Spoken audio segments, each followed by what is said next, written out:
Les feines agrícoles, les de la llar i el sector de l'hostaleria són activitats en què es concentren treballadors que no cotitzen a la Seguretat Social. Són feines fora de tot control impositiu i estadístic per la seva estacionalitat i de vegades l'empresari se salta les normes de contractació. Avui és l'últim dia perquè els empresaris puguin regularitzar els treballadors que no tinguin declarats i es puguin així acollir a les bonificacions i incentius com si fos una nova contractació.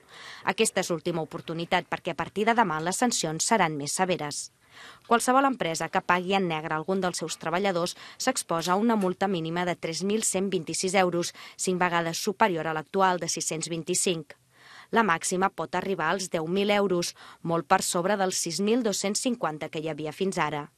Si es detecta que una persona compatibilitza feines amb algun tipus de subsidi, la multa passa dels 6.251 euros del mes de juliol als 10.001 euros de l'agost. El màxim que es pot pagar per aquesta estafa es manté invariable, 187.515 euros. L'economia submergida a l'estat espanyol suposa un 20% del PIB, a l'entorn de 250.000 milions d'euros. Es calcula que entre el 2006 i el 2008 van treballar sense declarar a Hisenda fins a 4 milions de persones. És un dels nivells més alts de tota Europa.